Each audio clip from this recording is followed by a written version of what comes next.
In 2021, I was lost, powerless, and unsure of my path in life. 1 year later, everything changed because I learned 4 powerful habits from Jordan Peterson. Now I feel unstoppable. But I realized 2 of the habits everyone is taught wrong throughout life. This video will help you get it right. Here are the 4 habits. I went to a community event for people trying to quit alcohol and met 2 individuals, John and Sarah, who had different approaches to overcoming addiction. John went cold turkey and attended daily AA meetings. He also filled his schedule with many new hobbies. His life revolved around fighting his addiction, and he was afraid of failure. Sarah, however, took a gradual approach. She attended weekly support group meetings and replaced her drinking habits with healthier activities like yoga and painting. She focused on rebuilding damaged relationships and took things 1 step at a time. John's intense approach led to a relapse, as it overwhelmed him. Sarah's consistent approach, on the other hand, was more successful because she focused on small, sustainable changes. The lesson is that consistency often works better than intensity when making significant life changes. If you're trying to quit drinking, you need something more compelling than alcohol, which can be quite enticing. It's important to find something that truly motivates you and inspires you to stay on track. It's worth figuring out what you want to achieve in life and what's truly worth not getting drunk and causing problems for yourself. People often turn to alcohol to avoid taking responsibility, but that's not a sustainable solution. It's important to find a sense of purpose and fulfillment that makes the medium to long-term consequences of alcohol less appealing. You might wonder why people continue to drink excessively, but the answer is often simply because it's enjoyable.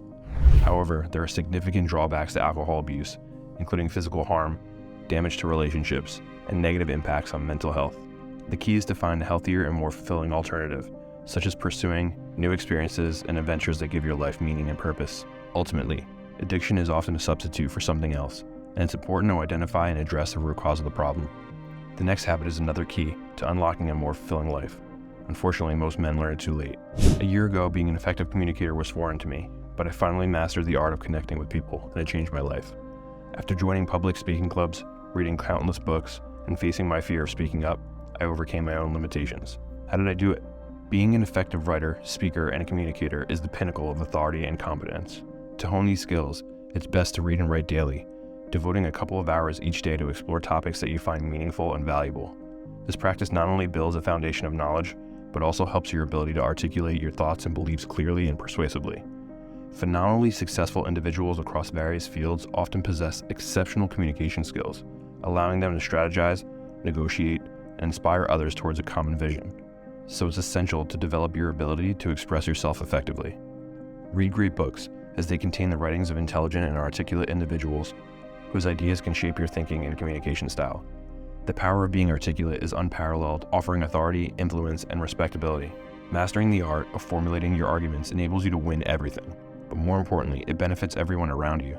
The next habit is so powerful, it'll leave people speechless. My buddy couldn't believe how much I was lifting in just a few months. Persistence is key, but the real twist, it wasn't just my body that changed. Weightlifting taught me discipline, resilience, and self-confidence. Life only gets easier when you embrace the struggle. I have personally witnessed the positive impact of weightlifting on myself and individuals' overall health, especially as we get older. Through observation, I've noticed a significant difference between people who laid down a solid physiological foundation during their younger years by engaging in weightlifting exercises and those who did not. Those who didn't participate in weightlifting and cardiovascular activities tend to become physically soft and experience a decline in their cardiovascular system, which usually starts in their 30s. Interestingly, maintaining cognitive ability isn't just about doing brain exercises with phone apps, as many might believe. In reality, the best way to maintain cognitive function and overall health is to regular exercise, including both cardiovascular and weightlifting activities. In fact, individuals who are in their 50s can restore their cognitive abilities to the level of a 30-year-old through physical activity. The reason for this is that the brain is an organ that demands a lot from the body, and if your cardiovascular system is compromised, your cognitive function can be negatively affected. Engaging in regular exercise, especially weightlifting, is crucial in building a strong physiological foundation that can support cognitive function throughout your life. Therefore, it's essential to include weightlifting and cardiovascular activities as part of your regular exercise routine, especially as you age. This last habit is perhaps the most important of them all.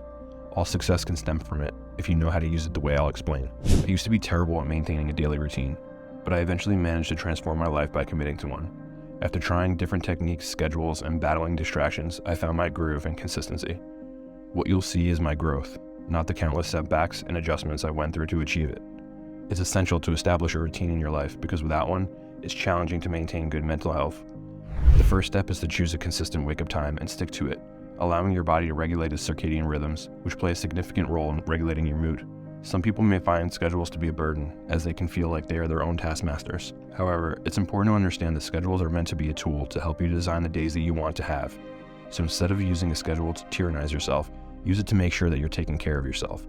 A great way to start is by waking up in the morning and identifying 5 essential tasks that you need to complete, and that, if not done, will negatively impact your life.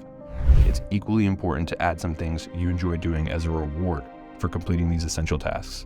By striking a balance between obligation and reward, you will find that you are more motivated to complete your tasks and achieve your goals. Think of yourself as a valued employee, not as a slave, and treat yourself with kindness and compassion. Use a calendar to plan out your week, designing a schedule that reflects the life you want to live instead of feeling like your schedule is controlling you. These 4 habits changed the game for me, but there's one habit that I think Jordan Peterson missed. The results can be immediate if you apply it right, and I did a deep dive on it here. See you in the next video.